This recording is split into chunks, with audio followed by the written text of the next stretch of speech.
ನೋಡು ಕಂದ, ಈಗ ನಮ್ಗೆ ಇರಕ್ಕೆ ಒಂದು ಮನೆ ಅಂತಾದ್ರೂ ಇದೆ. ಅಳಿಯಂದ್ರು ಯಾವತ್ತೂ ಇಷ್ಟು ಕೋಪ ಮಾಡ್ಕೊಂಡಿದ್ದನ್ನ ನಾನು ನೋಡೇ ಇರ್ಲಿಲ್ಲ.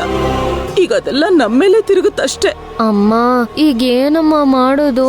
ಅಯ್ಯೋ, ಈ ತರ ರಾಗ ಎಳಿಬೇಡ ನನ್ ಮುಂದೆ. ಮೊದ್ಲು ಅಳಿಯಂದ್ರಿಗೆ ಹೇಗ್ ಸಮಾಧಾನ ಮಾಡ್ಬೇಕು ಅಂತ ಯೋಚನೆ ಮಾಡ್ಬೇಕಷ್ಟೇ.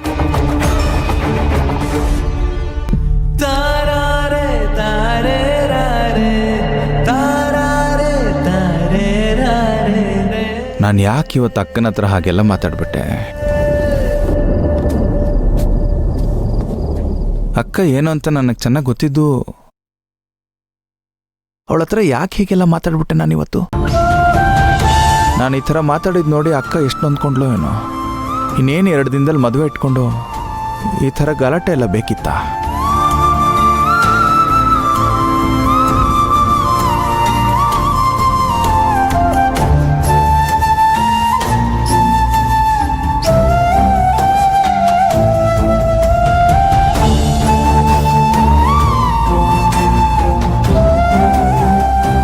ನಾನು ಯಾಕೆ ಇವತ್ತು ಈ ಥರ ಮಾತಾಡಿದೆ? ಮಾಯ ಕಣ್ಣೀರು ಹಾಕಿದ್ ನೋಡಿ ಈ ಥರ ಮಾತಾಡಿದೆ ಅನ್ಸುತ್ತೆ. ಆದರೂ ಮಾಯ ಹೀಗೆ ವಂಶಿ ಮೇಲೆ ಸುಮ್ಮನೆ ಆರೋಪ ಮಾಡಿದ್ ಸರಿಯಲ್ಲ. ಮಾಯಾ, ಮಾಯಾ, ಮಾಯಾ!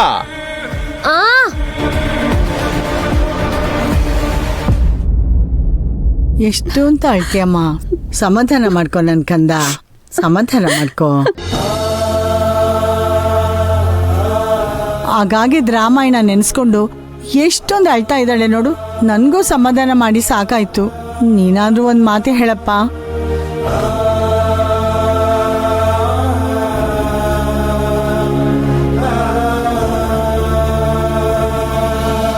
ಏನಕ್ಕ ನೀನು ನಡೆದಿರೋದನ್ನ ನೆನ್ಸ್ಕೊಂಡು ನೋವು ಪಟ್ರೆ ಎಲ್ಲ ಸರಿ ಹೋಗುತ್ತಾ?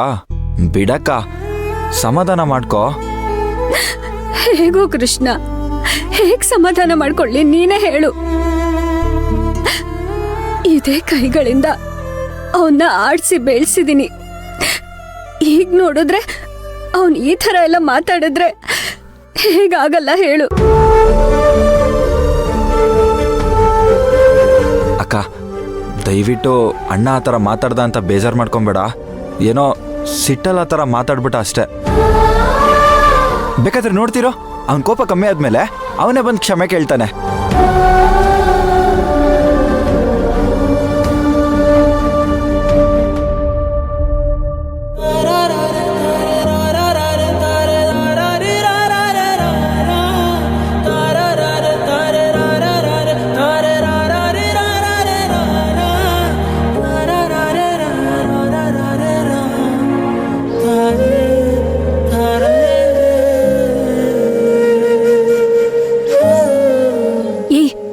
ಏನೋ ಇದಲ್ಲ, ಏನ್ ಮಾಡ್ತಿದ್ಯಾ? ಏನ್ ಒಳ್ಳೆ ಚಿಕ್ಕ ಮಕ್ಳ ತರ.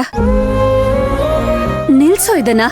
ನೀನು ವಿಷಯ ನಿಲ್ಲ ಬಿಡ್ತೀನಿ ಅನ್ನೋ, ನಾನು ಸುಮ್ಮನೆ ಆಗ್ತೀನಿ. ಅಲ್ಲಿವರೆಗೂ ಹಿಂಗೆ. ಆಯ್ತು ಆಯ್ತು, ನಿಲ್ಸು.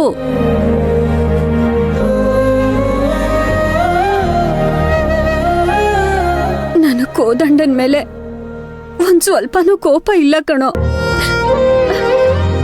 ನಾನು ಇದೇ ಕೈಗಳಲ್ಲಿ ಅವನ್ನ ಆಡ್ಸಿ ಬೆಳೆಸಿದೀನಿ. ನನ್ ಕೋಪ ಇರೋದು ಆ ನಳಿನಿ ಮತ್ತೆ ಮಾಯಾ ಮೇಲೆ. ಅಕ್ಕ, ನೀನು ಅದ್ರ ಬಗ್ಗೆ ಏನು ತಲೆ ಕೆಡ್ಸ್ಕೊಂಬೇಡ. ಅವರಿಂದ ಈ ಮನೆಗೆ ಏನು ಸಮಸ್ಯೆ ಆಗದೆ ಇರೋ ಥರ ನಾನು ನೋಡ್ಕೋತೀನಿ.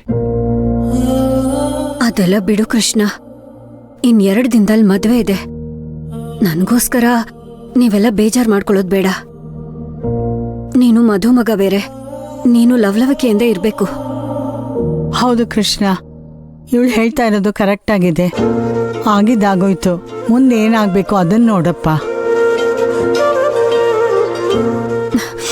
ಕೃಷ್ಣ, ಅದಕ್ಕೂ ಮುಂಚೆ ನಿನ್ಗೊಂದು ಮುಖ್ಯವಾದ ಕೆಲಸ ಇದೆ ಕಣೋ. ಏನು ಹೇಳಕ್ಕ? ಚಿಟ್ಕೆ ಹೊಡೆಯೋಷ್ಟಲ್ಲಿ ಮಾಡಿ ಮುಗಿಸ್ಬಿಡ್ತೀನಿ. ನನ್ನ ರೂಮ್ ಕಬೋರ್ಡಲ್ಲಿ ಡ್ರಾಯರಲ್ಲಿ ಸ್ವಲ್ಪ ದುಡ್ಡಿಟ್ಟಿದ್ದೀನಿ, ಅದನ್ನ ತಗೋ. ಹಾ, ನಾನು ಯಾಕಕ್ಕ ದುಡ್ಡು ತಗೊಳ್ಳಿ? ನಾವ್ ವಂಶಿಗೆ ಅಂತ ಕೊಡ್ಸಿದ್ ಸೀರೆ ಹರ್ದೋಯ್ತಲ್ಲ, ಪಾಪ ಅವಳು ಎಷ್ಟು ಬೇಜಾರ್ ಮಾಡ್ಕೊಂಡ್ಲೋ ಏನೋ. ಅದಕ್ಕೆ ಅವಳನ್ನ ಕರ್ಕೊಂಡ್ ಹೋಗಿ ನೀನೇ ಒಂದ್ ಸೀರೆ ಕೊಡ್ಸ್ಕೊಂಡ್ ಬಾ. ಹಾ, ನಾನು ಅವ್ರ ಜೊತೆ ಹೋಗ್ಬೇಕಾ? ಏ ಕೃಷ್ಣ, ನೀನೇನ್ ದಡ್ಡ ಏನೋ? ವಂಶಿನ ಮದ್ವೆ ಆಗ್ತಿರೋ ಹುಡ್ಗ ನೀನೇ ಕಣೋ, ನೀನೇ ಹೋಗ್ಬೇಕು. ನೀನಿವಾಗ ಈ ತರ ನಾಚ್ಕೊಂಡ್ರೆ ಇದಾಗಲ್ಲಪ್ಪ. ಅಕ್ಕ ಅದು ಅದು ನೋಡು, ಅದೂ ಇಲ್ಲ ಇದೂ ಇಲ್ಲ. ನನಗ್ ಮಾತ್ ಕೊಟ್ಟಿದ್ಯಾ, ನಾನ್ ಹೇಳಿದ ಕೆಲ್ಸ ಮಾಡ್ತೀನಿ ಅಂತ ನೀನ್ ಕೇಳಲೇಬೇಕು. ಸರಿ ಅಕ್ಕ, ಒಂದ್ ಕೆಲಸ ಮಾಡು, ನೀನು ನನ್ನ ಜೊತೆಗೆ ಬಾ. ನೀನೇ ಜೊತೆಲಿ ಬ್ಯಾರಕ್ಕೆ. ಅಯ್ಯ, ಅಂತ ಹುಡುಗಿ ಸಿಗೋಕೆ ನೀ ಪುಣ್ಯ ಮಾಡಿದ್ದೆ ನೋಡು. ಮದ್ವೆಗ್ ಮುಂಚೆ ಈ ತರ ಓಡಾಡೋದಿದೆಯಲ್ಲ, ಅದೇ ಕೊನೆಯವರೆಗೂ ಜ್ಞಾಪಕಕ್ಕೆ ಬರೋದು.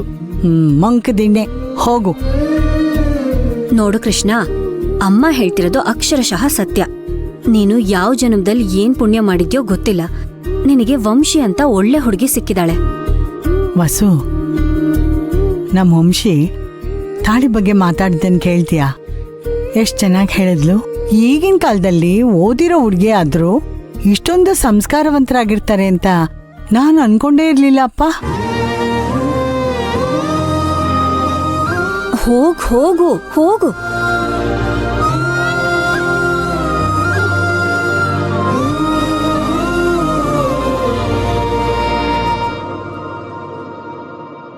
ಅಮ್ಮ, ಅವ್ರು ಈ ಕಡೆನೆ ಬರ್ತಿದ್ದಾರೆ, ಏನಮ್ಮ ಮಾಡೋದು? ಅಯ್ಯೋ, ನನಗೂ ಅದೇ ಗೊತ್ತಾಗ್ತಿಲ್ವೇ. ಮಾಯಾ, ಏನಾಗಿದೆ ನಿನಗೆ? ಯಾಕೆ ಹಾಗೆ ಮಾತಾಡ್ದೆ? ನಿನ್ನೆ ಕೇಳ್ತಿರೋದು, ಮಾತಾಡು. ಅದು ಪಾಪ ಅವಳು ಅವಸರದಲ್ಲಿ ಹಾಗೆಲ್ಲ ಮಾತಾಡ್ಬಿಟ್ಲು. ದಯವಿಟ್ಟು ಇವಳನ್ನ ಕ್ಷಮಿಸ್ಬಿಡಿ ಅಳಿ. ಅಂದ್ರೆ ದಡ್ಡಿ, ಯಾಕೆ ಹಾಗೆ ಮಾತಾಡ್ದೆ? ನಾನ್ ಮಾತಾಡಿದ್ ನಿಮ್ಮ ಹತ್ರ ಅಲ್ಲ ಮಾಯಾ. ನಾನ್ ಮಾತಾಡ್ತಿರೋದು ಕೇಳ್ತಿಲ್ವಾ? ಏನಾಗ್ತಿದೆ ಈ ಮನೇಲಿ? ಇಷ್ಟು ದಿನದಿಂದ ಈ ಮನೆಯಲ್ಲಿ ಅದೇ ತಾನೇ ನಡೀತಿರೋದು.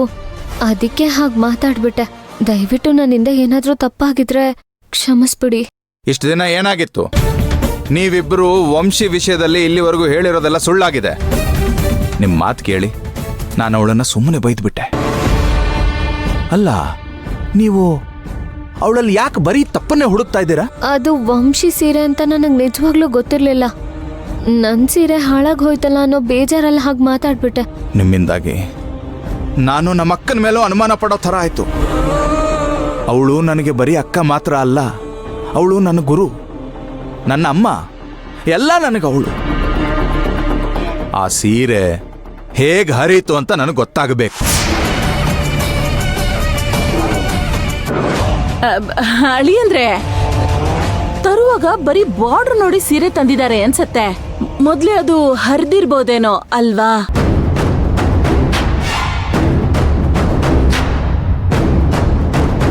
ಇದೇ ಕೊನೆ ಸಲ.